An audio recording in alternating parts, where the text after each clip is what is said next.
খাদ্যশস্যের মধ্যে ধানই প্রধান। আমাদের প্রধান খাদ্য ভাত, যা ধান থেকে উৎপন্ন হয়। বর্তমান পরিবর্তিত পরিস্থিতির পরিপ্রেক্ষিতে উন্নত প্রকৌশল প্রয়োগের মাধ্যমে ধানের ফলন আরও বাড়ানো সম্ভব।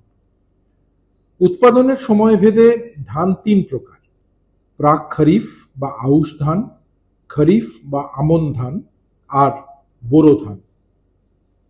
প্রাক খরিফ বা আউশ ধান এটা উঁচু ও মাঝারি অবস্থানের দোআঁশ মাটির যে কোনো জমিতেই উপযুক্ত। খরিফ বা আমন ধান, এই ধান বেলে দোআঁশ থেকে এঁটেল মাটিযুক্ত উঁচু, মাঝারি বা নিচু যে কোনো অবস্থানের জমিতেই এই চাষ করা যেতে পারে। গ্রীষ্মকালীন বা বোরো ধান মাঝারি ও নিচু অবস্থানের সেচযুক্ত বেলে দোআঁশ থেকে এঁটেল মাটি এর জন্য উপযুক্ত। যদিও প্রাক খরিফ বা খরিফ মরশুমে প্রধানত বৃষ্টি নির্ভর ধান চাষ হয়, তবু প্রয়োজনে জলসেচ বা জল নিকাশের ব্যবস্থা করতে পারলে ফলন বেশি পাওয়া যাবে।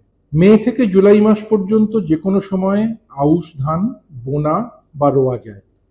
বোনার জন্য মোটা ধান একর প্রতি ৩৫ থেকে ৪০ কেজি, মাঝারি বা সরু ধান ৩০ থেকে ৩৫ কেজি বীজ লাগবে। বীজ বোনা যন্ত্রের সাহায্যে সারিতে বুনলে অপেক্ষাকৃত কম বীজ লাগবে। আমন ধান জুন জুলাই মাসে বীজতলায় তার বীজ বোনা হয়। একর প্রতি ১৮ থেকে ২০ কেজি বীজ লাগবে।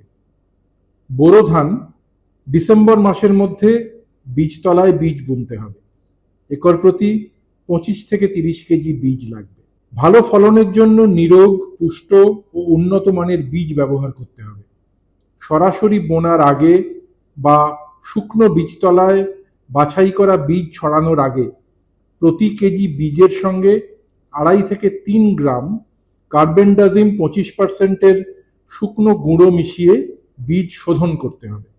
কাদানে বীজতলায় বীজ শোধনের জন্য ১.৫ লিটার জলে ৩ গ্রাম ট্রাইসাইক্লাজোল মিশিয়ে তাতে ১ কেজি বাছাই করা বীজ ধান ৮ থেকে ১০ ঘন্টা ডুবিয়ে রাখতে হবে। কেবল নিচে ডুবে যাওয়া বীজদান তুলে জল ঝরিয়ে নিয়ে অঙ্কুরোদ্গমের জন্য জাঁক দিতে হবে। ১ একর জমি রোয়ার জন্য চারা তৈরি করতে ১০ শতক বা ৬ কাঠা জমিতে বীজতলা তৈরি করতে হবে। অন্তর্বর্তী পরিচর্যার সুবিধার জন্য প্রয়োজনীয় চাষ ও মই দেওয়ার পর সমগ্র বীজতলাটিকে কয়েকটি খণ্ডে ভাগ করে নিতে হবে। অতিরিক্ত নোনা মাটির জমি বীজতলার উপযুক্ত নয়। ১০ শতক বা ৬ কাঠা বীজতলার জন্য মূল সার লাগবে গোবর ১ টন, নাইট্রোজেন ২ কেজি এবং ফসফেট ২ কেজি হারে। ধানের চারা রোগ পোকার উপদ্রব থেকে রক্ষা করার জন্য বীজতলায় কীটনাশক প্রয়োগ করা একান্তই প্রয়োজন। এতে কম খরচে রোয়ার পরেও গাছের রোগ পোকার প্রতিরোধ ব্যবস্থা গড়ে উঠবে। আউশ ধান সাধারণত বৃষ্টির উপর নির্ভর করেই চাষ করা যায়। সেচের সুযোগ থাকলে চারা রোয়ার পর ৪০-৪৫ দিন পর্যন্ত জমিতে ১ ইঞ্চি জল রাখার ব্যবস্থা করতে হবে। আমন ও বোরো ধানের চারা রোয়ার সময় জমিতে ছিপছিপে কাদা থাকলেই চলবে। আমন ধান রোয়ার ৩৫ থেকে ৪০ দিন পর্যন্ত সামান্য জল থাকলে ঘাস জন্মাবে না, অথচ পাশকাঠি ভালোভাবে বের হবে। ধান চাষে আগাছার উপদ্রব খুব বেশি দেখা যায়, সেজন্য ভালো ফলন পাওয়ার জন্য আগাছা দমন করা একান্ত দরকার। ধান রোয়ার ১৫ থেকে ৩০ দিন পর দুবার ভালোভাবে নিড়ান দিয়ে আগাছা তুলে নিতে হবে। গাছ হলদে হলে ও শীষে ২-১টি ধান কাঁচা থাকতে থাকতে ধান কাটা উচিত। ধান বেশি পাকলে ঝরে পড়ে। ধান কেটে ও আকাশ পরিষ্কার থাকলে জমিতে ২-৪ দিন রোদে শুকিয়ে আঁটি বেঁধে খামারে আনতে হবে। নমস্কার, আমি অর্ধেন্দু মল্লিক, বাড়ি পূর্ব চিন্তাকানপুর। আমি একজন ক্ষুদ্র প্রান্তিক চাষি। আমি প্রতি বছরে ন্যায় এবছরও রবি শস্যে ধান চাষ করেছি।